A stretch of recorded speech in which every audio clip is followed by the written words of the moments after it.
오늘은 고린도전서 강의 세 번째입니다. 십자가의 복음, 하나님의 권능과 지혜라고 하는 이 제목을 가지고 말씀을 나누겠습니다. 고린도 교회는 이제 지난 시간에 봤던 것이 뭐냐면 이 분파가 되었다고 그랬죠. 성도들이 모였는데 나누어져 있다고 그랬습니다. 어떻게 나눠졌느냐 했더니 나는 바울에게 속하였다.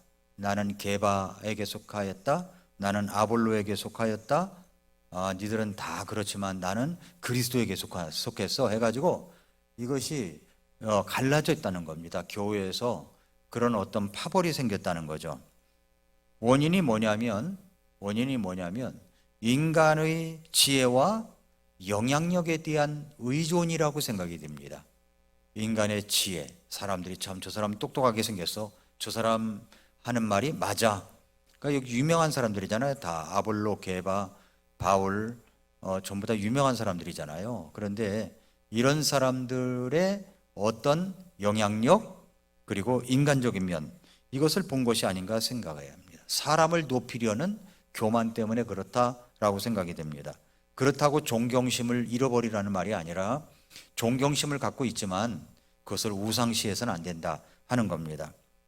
그래서 사도 바울이 나는 사도 바울에게서 침례를 받았어 이렇게 이야기하는 사람이 있을까봐 나는 침례를 준 것이 별로 없다. 그러면서 내가 기억하기로는 누구누구밖에 없다까지도 이야기를 했잖아요. 그러면서 뭐라고 그랬냐면은 1장 17절에 그리스도께서 침례를 주려고 나를 보내지 아니하시고 복음을 선포하라고 보내셨다. 이 말씀을 하고 있는 겁니다. 복음을 선포하라고 보내셨다. 그래서 이제 저도 앞으로는 물론 이제 저는 목사님에게 침례를 받았습니다 하고 막 떠들면서 그렇게 자랑하고 다니는 사람을 내가 한 번도 보지 못했지만은 그러나 그럼에도 불구하고 우리 전도사님이나 부사역자나 또 내지는 집사님들이나 이렇게 침례를 한번 줄 수 있도록 하는 것도 참 좋겠다라고 생각합니다. 우리 교회 형제님들에게나. 왜냐하면 침례를 주는 것은 담임 목사가 교회의 어떤 권위니까 그 위임을 해서 그것을 침례를 줄 수가 있기 때문에 그렇습니다. 그것을 우상시하지 말라는 거죠. 사도 바울도 내가 침례를 주려고 하나님께서 나를 보내신 것이 아니라 복음을 선포하라고 보내신 것이다. 이 말을 한 의도를 우리가 알고 있어야 됩니다. 그리고 나서 이제 1장 18절부터 25절을 이야기하는 겁니다. 뭘 이야기하냐면 십자가의 복음을 이야기하는 거예요. 십자가의 복음. 첫 번째 알아야 될 것은 십자가의 말씀의 본질을 알아야 된다 하는 것이 이제 십자가의 말씀의 본질을 알아야 된다라고 하는 것이 18절 말씀입니다. 이는 십자가를 선포함이 멸망하는 자들에게는 어리석은 것이지만 구원 얻은 우리들에게는 하나님의 권능이기 때문이라 이렇게 말씀을 했습니다. 자, 십자가는요 인간을 구분하는 기준이 됩니다. 십자가의 말씀이 인간을 구분하는 기준이 돼요. 어떻게 구분합니까? 십자가에 대한 반응에 따라서 인간이 멸망을 받느냐 구원을 얻느냐 나눠진단 말입니다. 그러니까 십자가가 기준이라는 거죠. 십자가의 복음이 기준입니다. 십자가의 복음에 대한 태도, 이것이 불량한 사람은 멸망하지만 십자가의 복음에 대한 태도가 좋고 받아들이는 사람들에게는 그것은 바로 구원이라고 하는 겁니다. 예수님의 십자가의 사건은 인류 역사에서 가장 결정적인 사건입니다. 이것에 대한 태도와 반응이 사람의 운명을 갈라놓는다라고 하는 것이 여기 18절 말씀입니다. 세상 사람들의 반응이 있어요. 그때 당시에 알려진 세상 사람들의 반응, 그것은 그리스인들 그리고 유대인들이 나와요. 그리스인들은 뭘 중요시 여겼냐면은 철학적 논리를 중요시 했던 사람입니다. 그래서 헬라 철학이라는 말이 유명했습니다. 십자가의 도는 그렇기 때문에 어리석게 보인 거예요. 철학을 많이 하는 사람, 공부를 많이 하는 사람, 교수님들이 많이 모인 곳, 이런 사람들이 모인 곳에 보면은 십자가의 도를 이야기하는 것이 아니라 어떤 철학적 이야기, 감성에 호소하는 이야기, 이런 것만 많이 이야기하는 곳이 있다는 거죠. 그것은 그리스 사람들을 닮았다고 볼 수가 있습니다. 오늘날도 똑같습니다. 그리스 사람들은 철학과 논리적 지혜가 굉장히 중요했습니다. 십자가의 도는 인간의 지혜와 표적에 어울리지 않는다고 생각이 들었던 거죠. 따라서 이들은 십자가의 말씀의 능력을 거부하고 어리석게 여겼습니다. 야, 어리석어. 그거 어리석은 거야. 교회에서 맨날 십자가만 이야기하냐? 철학도 이야기하고 그런 것도 얘기해야지 라고 얘기한 겁니다.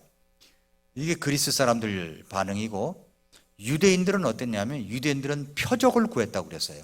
그것은 뭐냐면 기적입니다. 기적. 1장 22절에 유대인들은 표적을 요구하고 그리스인들은 지혜를 추구하나라고 했습니다.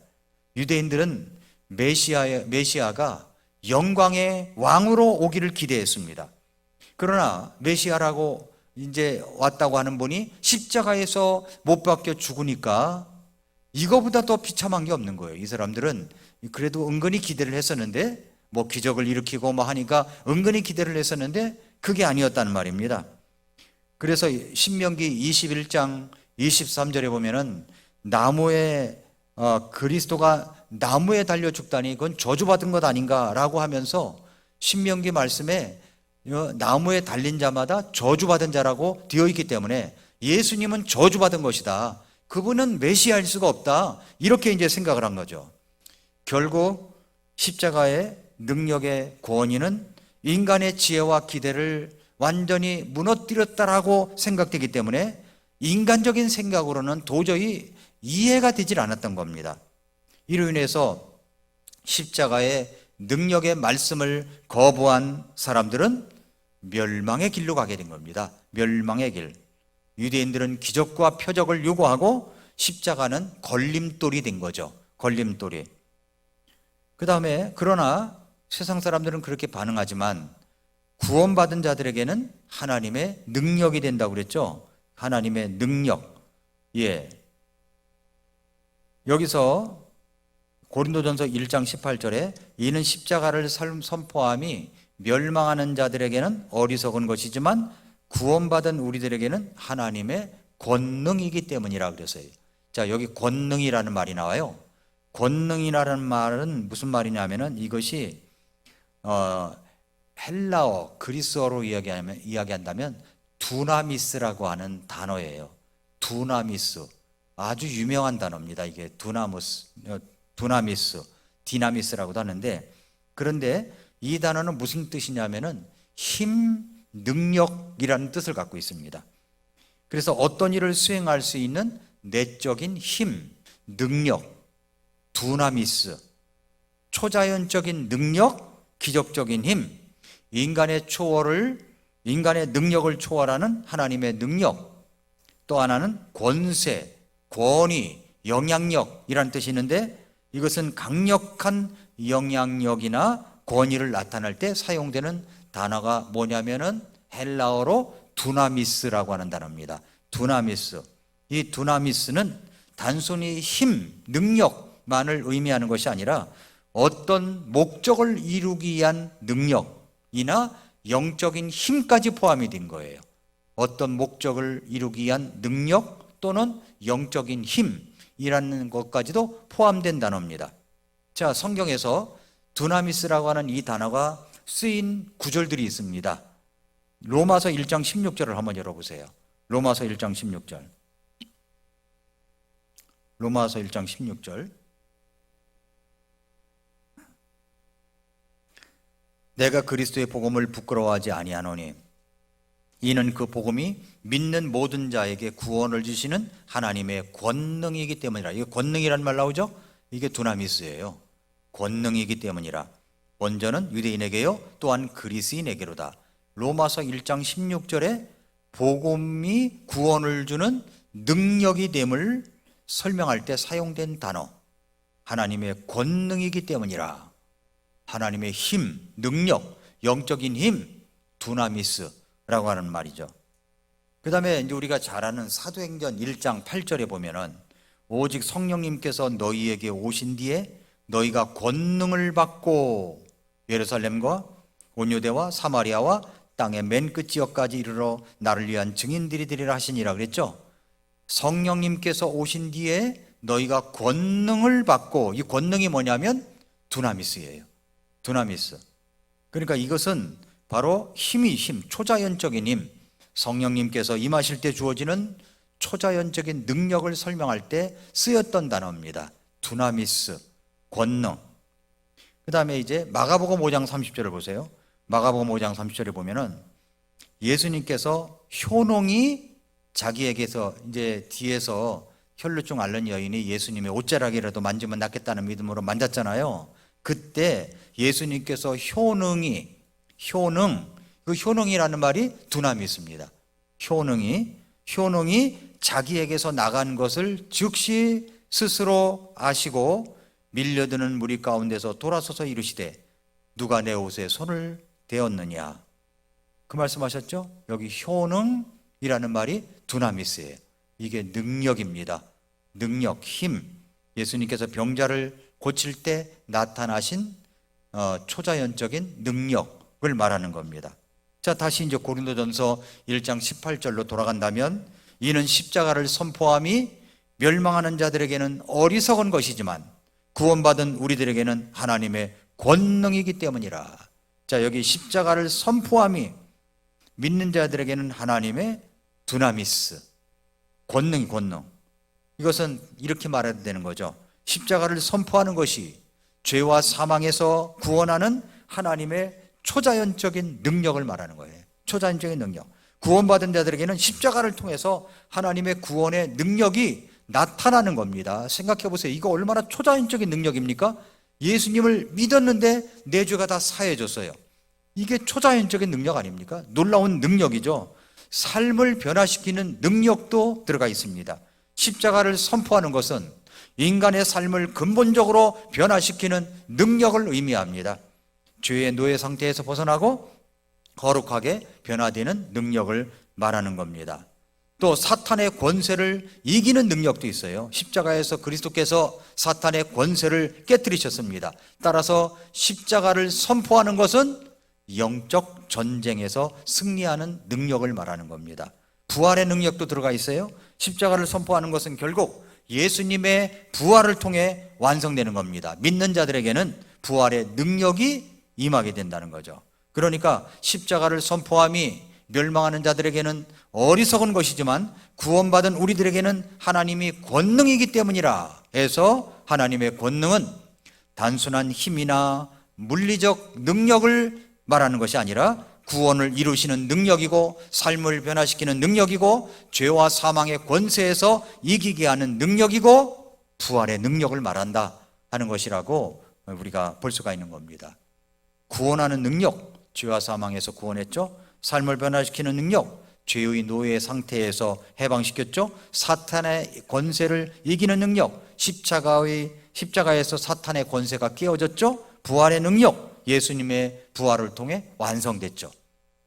그러니까 우리는 여기서 십자가의 말씀의 본질을 우리가 18절에서 보았습니다. 자, 두 번째는 이제 인간의 지혜의 무능함입니다. 인간의 지혜가 얼마나 무능하냐. 이게 19절부터 21절까지의 이야기예요. 기록된 바 내가 지혜로운 자들의 지혜를 무너뜨리고 분별 있는 자들의 지각을 쓸모없게 만들리라 하였으니 그랬습니다. 하나님의 지혜는, 인간의 지혜는 하나님을 알 수가 없어요. 인간의 지혜로는 아무리 똑똑하고 그랬지라도 고린도는 고대 세계에서 아주 부유하고 번영된 그런 도시였습니다. 그리스의 주요 무역로에 위치해 있었기 때문에 경제적으로 굉장히 번영한 도시입니다. 다양한 문화와 철학이 혼합된 다원주의적 사회였어요. 특히 헬라 철학 그리고 로마 제국의 영향력이 강하게 작용되고 있었던 도시가 고린도라고 하는 도시입니다. 따라서 고린도 사람들은 인간의 지혜, 철학을 굉장히 중요하게 여긴 거예요. 하지만 바울은 인간의 지혜와 철학이 십자가의 권위 앞에서는, 능력 앞에서는 아무런 능력이 없음을 이야기하는 겁니다. 로마의 힘과 정치의 무력함을 이야기하고 있는 것이고, 그리고 유대인의 율법도 무력하고 헬라 철학도 무력하다 하는 것이 19절에 나와 있는 겁니다. 그 당시 고린도의 배경을 보면 고린도는 헬라 문화의 중심지였고 헬라 철학은 이런 특징이 있었어요. 먼저 소크라테스의 합리주의, 인간의 이성을 최고의 도구로 보고 진리를 탐구했습니다. 플라톤의 이데아론, 그 참된 진리는 이데아의 세계에 존재하고 현상 세계는 불완전하다는 주장입니다. 또 아리스토텔레스의 논리와 과학적 접근, 이런 것들이 바로 헬라 철학이었대요. 헬라 철학. 이런 것들이 아주 똑똑하게 철학을 이야기하면 십자가의 도가 우리의 모든 능력이고 이런 얘기를 하면은 그 철학을 하는 사람들이 우습게 여겼다는 거죠. 그리고 뿐만 아니라 로마의 힘과 이 정치의 무력함에 대해서 얘기한다면 그때 당시에 로마의 군사력은 막강했습니다. 정치력도 막강했어요. 로마 제국은 강력한 군사력과 정치적 통치로 세계를 지배했던 나라입니다. 그러나 로마의 군사력과 정치력은 인간의 마음을 변화시키지를 않았습니다. 변화시키지를 못했죠. 문제를 해결하지 못했습니다. 그러나 십자가의 도는 인간의 마음을 변화시키는 하나님의 능력이 되었다고 말씀하고 있습니다. 로마 제국은 팍스 로마나 로마의 평화를 위해서 인류 역사상 가장 강력한 그런 어떤 통치 질서를 확립했는데, 그러나 이 평화는 외적인 평화일 뿐 인간의 마음의 평안이나 영적인 평화를 주지 못했습니다. 십자가의 도, 바로 십자가의 말씀은 마음의 평화와 영혼의 치유까지 주었던 말씀이라는 것을 우리 말씀을 통해서 알 수 있습니다. 그뿐만 아니라 유대인의 율법을 무력화시켰어요. 유대인들은 율법을 통해서 구원받으려고 노력했지 않습니까? 그러나 율법은 한계가 있었습니다. 율법은 인간이 죄인이다 라고 하는 것을 드러낼 뿐 인간을 구원시키지 못하는 겁니다. 살인하지 말라, 살인하면 죄죠. 간음하지 말라, 간음하면 죄죠. 도둑질하지 말라, 도둑질하면 죄죠. 남의 것을 탐내지 말라, 탐내서 가져오면 죄죠. 그러니까 그렇게 함으로 인해서 죄라는 것을 드러내는 겁니다. 율법이 그렇다는 거죠. 율법으로는 의롭다함을 얻을 육체가 없다고 그랬어요. 율법으로는 로마서 3장 20절에 죄를 깨닫게 하는 것이라고 말씀을 했습니다. 그러나 여러분, 구원은 율법의 행위가 아니라 믿음으로 되어지는 겁니다. 믿음으로. 율법의 행위가 아니라 오직 믿음으로만 구원을 받을 수가 있는 겁니다. 율법은 예수 그리스도를 통해서 성취가 되었죠. 그러니까 십자가의 말씀은 율법을 완성하고 구원을 이루는 능력이 되는 겁니다. 왜 세상의 지혜는 그렇게 무력하다고 말씀하고 있는 겁니까? 고린도전서 1장 20절, 21절에 보면은 바울은 세상의 지혜가 무력한 이유를 설명하고 있습니다. 그러면서 뭐라고 해요? 지혜로운 자가 어디 있느냐? 서기관이 어디 있느냐? 이 세상의 변론가가 어디 있느냐? 하나님께서 이 세상의 지혜를 어리석게 만들지 아니하셨느냐? 하나님의 지혜에 있어서는 세상이 지혜로 하나님을 알지 못하였으므로, 그러니까 세상의 지혜로는 하나님을 알지 못하는 거예요. 철학으로도 할 수 없습니다. 로마의 권력 통치로도 알 수 없어요. 그래서 하나님께서 복음 선포의 어리석은 것으로 믿는 자들을 구원하시는 것을 기뻐하셨도다 말씀하고 있는 겁니다. 구원 선포가 사람들에게는 어리석게 보였지만 그 어리석인 것으로 사람들을 구원하기를 기뻐하셨다는 말씀입니다. 세상의 지혜로는 알 수가 없어요. 철학으로는 알 수가 없어요. 율법으로도 예수 그리스도를 통해서 예수 그리스도를 믿는 믿음을 가질 수가 없습니다. 죄인이라는 것만 드러날 뿐 인간의 한계는 뭐냐면 하나님의 구원의 방법을 이해할 수 없다는 겁니다. 철학도 안 됩니다. 율법으로도 될 수 없어요. 어떤 기적, 신이 온사 기적을 추구한다고 되는 것이 아니라는 겁니다. 이것이 이제 두 번째 이야기고, 그 다음에 세 번째는 22절, 23절인데, 그랬더니 유대인과 헬라인의 반응이 나옵니다. 22절, 23절에 유대인과 헬라인의 반응이 나와요. 유대인들은 표적을 요구하고 그리스인들은 지혜를 찾으나 우리는 십자가에 못 박히신 그리스도를 선포하노니 유대인들에게는 걸림돌이요 그리스인들에게는 어리석음이로다. 이 말씀은 정말 제가 신학교 때부터 굉장히 강력하게 제 마음에 꽂혔던 말씀입니다.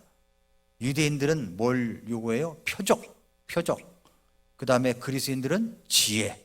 그러나 우리는 십자가의 그리스도를, 십자가에 못 박히신 그리스도를 선포합니다. 선포해요. 세상의 가치관과 복음이 충돌하는 겁니다. 고린도전서 1장 22절 23절에서는 바울은 당시 유대인과 그리스인의 반응이 십자가의 말씀 앞에서 왜 갈라지는지를 설명하고 있는 겁니다. 유대인들은 표적을 구하죠. 그리스인들은 지혜를 요구하죠. 여기에 충돌이 일어나는 겁니다. 당시 상황을 보면은 고린도는 말씀드렸듯이 헬라 문화와 로마 문화가 혼합된 도시였습니다. 유대인과 헬라인 모두 거주하고 있었어요. 유대인들은 구약 성경을 통해서 하나님의 약속을 알고 있었고, 헬라인들은 그런 지혜를 최고의 가치로 여기고 있었습니다. 그러나 십자가의 말씀, 십자가를 선포하는 이 말씀은 이 두 요구하는 사람들의 요구에 기대에 미치지 못한 겁니다. 유대인들은 표적을 요구하고, 유대인들의 반응은 뭐냐면 메시아가 오면 표적이 일어날 것이다라고 하는 기대감이 있었어요. 유대인들은 모세 시대의 홍해가 갈라지고 또 만나가 내리고 불기둥과 구름 기둥이 나타난 것처럼 초자연적인 기적이 있을 것이다, 이렇게 기대했던 거죠. 그들은 메시아가 오면 로마 통치에서 억압받고 있는데 우리나라를 해방시켜 줄 것이다, 이런 기대감이 있었습니다.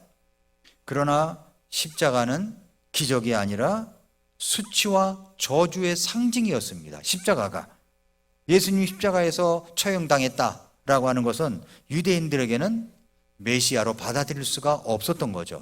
신명기 21장 23절에 보면은 나무에 달린 자마다 저주받은 자라고 했기 때문에 우리가 기대하는 메시아는 그렇게 저주받은 자가 아니다, 기적같이 나타날 것이다, 우리나라를 해방시켜 줄 것이다, 이런 기대감이 있었기 때문에 유대인들은 받아들일 수가 없었던 겁니다. 따라서 유대인들은 표적을 통해서 메시아를 기대했기 때문에 십자가의 이 말씀은 그들에게 걸림돌이 된 거죠. 자, 그런데 그리스인들은 뭐라고 그랬어요? 지혜를 찾으나. 이 헬라인들의 반응이 뭐냐면 철학과 논리를 중시하는 문화를 가졌다고 했죠. 헬라 철학의 핵심 가치가 뭐냐면 플라톤, 아리스토텔레스, 스토아 학파, 에피쿠르스 학파, 이런 학파들이 있었습니다. 그런데 이들에게는 가장 중요한 게 뭐냐면 지혜와 논리예요. 잘 들어보세요. 지혜와 논리. 오늘날에도 이런 사람들이 있습니다. 제가 나중에 끝에 가면 누가 그런 짓을 하고 있는가 말씀드릴 겁니다. 지혜와 논리, 이것을 가지고 사람들을 설득하는 거예요.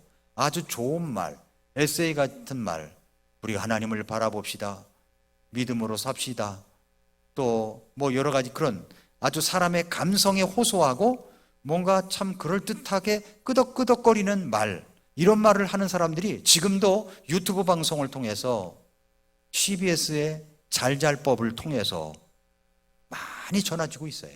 그 사람들의 실체를 알면요 깜짝 놀랍니다. 제가 공개된 실체를 나중에 말씀을 드릴게요. 그런데 십자가의 이 선포, 하나님의 말씀의 선포는 이 헬라인들에게는 어리석게 보인 거죠. 십자가에서 죽은 메시아, 죄인을 대신해서 죽은 구원자, 부활, 이런 것들은 헬라인들의 입장에서 보면은 십자가의 이 놀라운 복음은 비합리적이고 미련한 것처럼 보였다는 겁니다. 그래서 이런 사람들이 있었습니다. 그런데 여기서 뭐라고 했습니까? 우리는 십자가에 못 박히신 그리스도를 선포한다 그랬죠? 그리스도를 선포한다. 바울은 유대인들의 요구, 이 기적적인 표적, 또 헬라인들의 요구, 철학적 지혜 모두 거절했습니다. 그러면서 말하기를 우리는 십자가에 못 박힌 그리스도를 선포한다 라고 이야기를 하고 있는 겁니다. 사람들에게는 어리석게 보일 줄 몰라요. 가증스럽게 보일 줄 모릅니다. 그러나 십자가의 이 놀라운 복음의 선포가 사람을 살릴 수 있기 때문에 사도 바울은 타협하지 아니하고 그렇게 이야기하고 있는 겁니다. 그렇기 때문에 유대인들에게는 걸림돌이고 헬라인들에게는 어리석게 보일 수밖에 없었던 것이죠. 그러나 십자가의 이 놀라운 복음의 선포는 하나님의 능력과 지혜라는 겁니다. 그래서 여기 1장 24절 보세요. 그러나 부르심을 받은 자들에게는 유대인에게나 헬라인에게나 그리스도는 하나님의 능력이요 하나님의 지혜니라. 하나님의 능력과 하나님의 지혜가 뭡니까? 바로 예수 그리스도를 믿는 이 복음의 선포가 하나님의 능력이고 하나님의 지혜다라고 하는 겁니다. 그래서 이 복음의 능력과 지혜를 선포해야 된다고 하는 것이 24절, 25절, 네 번째로 24절, 25절에 복음의 능력과 지혜를 선포해야 된다라고 하는 것을 말씀하고 있습니다. 24절에 그랬죠? 부르심을 받은 자들에게는 유대인에게나 그리스인에게나 그리스도는 하나님의 권능이요 하나님의 지혜니라. 부르심을 받은 자들의 반응, 구원의 능력, 구원의 지혜라고 하는 겁니다. 그래서 오늘날도 마찬가지로 신유 은사 기적을 요구하는 교회들이 많아요.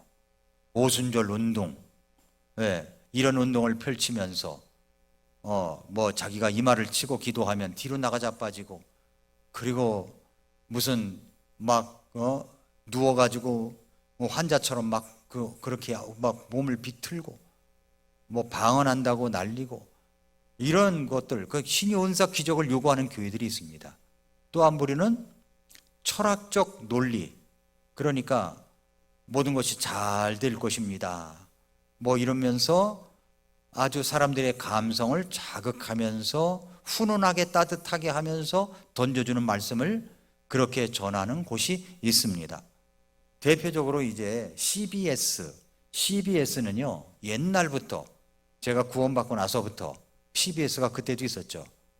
그 CBS 방송국은 세상 것도 나오고 하나님의 것도 나오는 이중 방송이다, 항상 그렇게 생각했어요. 왜냐하면 CBS는 유행가도 나오고 찬송가도 나온다는 말이에요.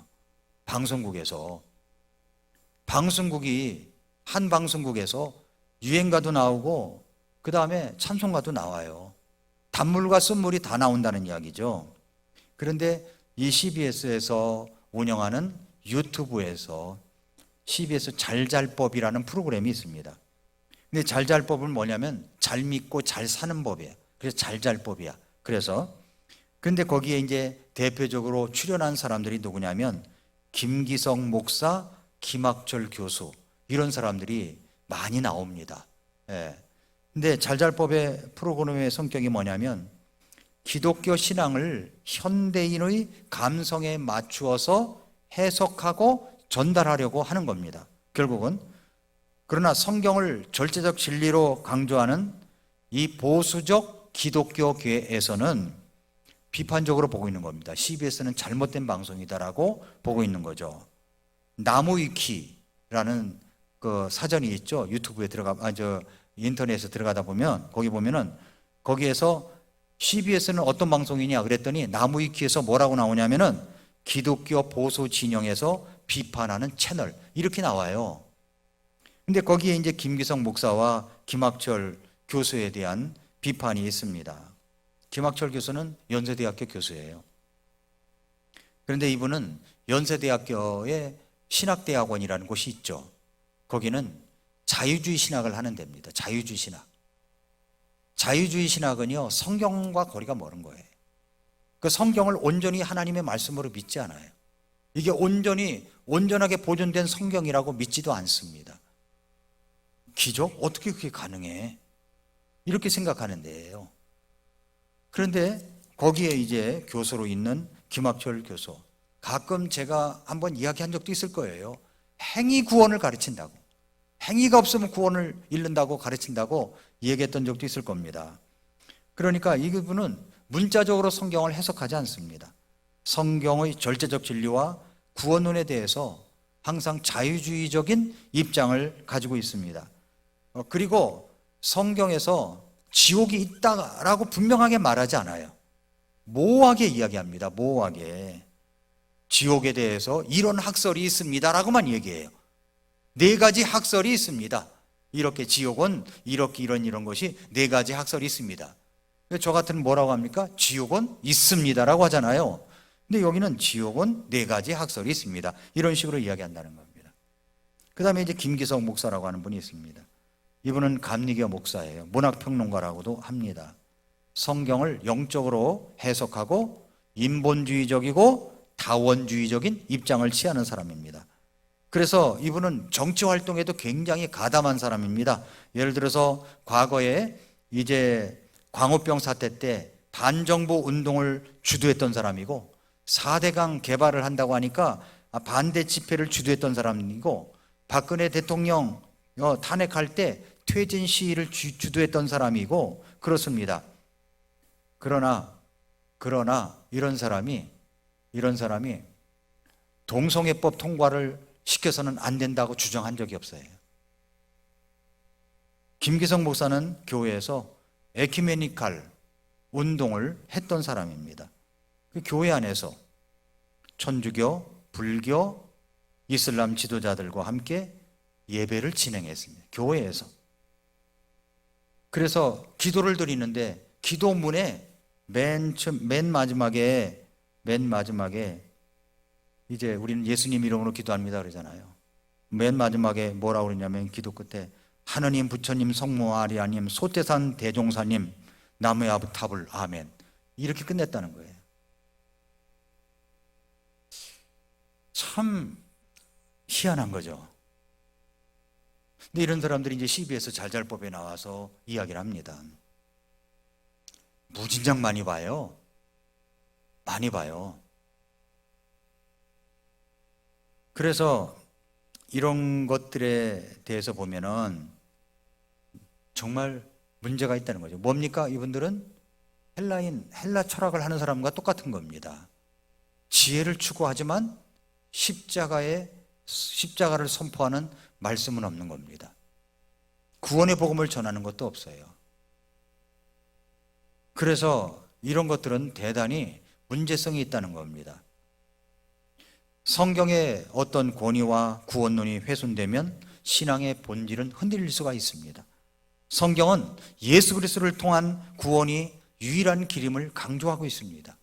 예수님만이 구원의 길이고 예수님만이 우리를 살리실 수 있는 분이지, 이런 것들을 모호하게 얘기한다면 그것은 잘못된 겁니다. 다원주의, 인본주의, 그리고 자유주의 신학을 받아들이면 구원의 길에서 벗어날 위험이 엄청나게 크다는 거죠. 정확한 성경 해석과 그리고 본질적인 성경 해석을 따라가는 것이 올바르다고 하는 겁니다. 그러니까 십자가를 선포하는 것이 유대인들에게는 다 어리석게 보이고 다른 사람들에게는 미련하게 보이는 겁니다.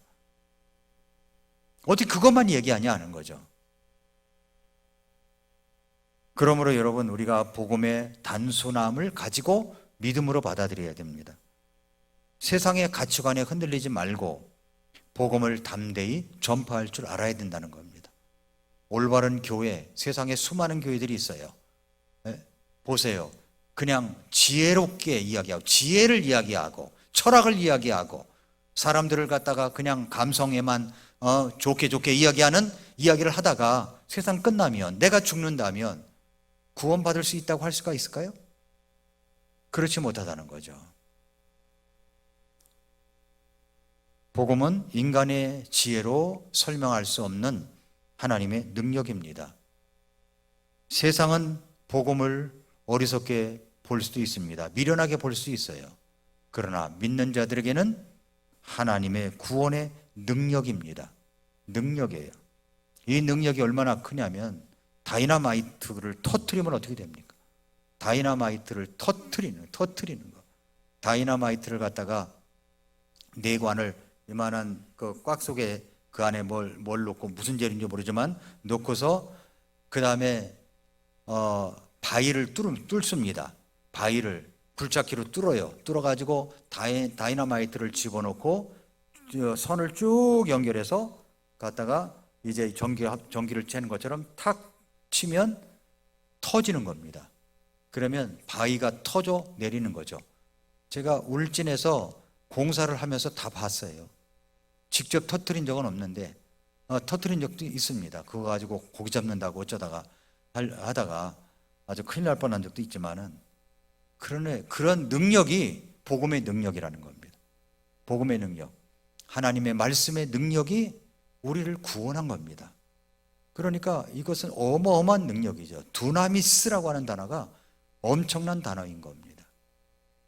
성도 여러분, 올바른 교회에서 올바른 복음을 갖고 행복한 신앙생활을 하는 것은 하나님이 주신 행복이라고 믿습니다. 그러므로 우리가 이 복음을 가졌으니까 다른 사람 교회 다닌다고만 해서 안심할 것이 아니라 그분들이 구원은 어떻게 됐는지, 정말 구원은 받았는지 확인하고 알려주고 그럴 필요성이 분명하게 있는 겁니다.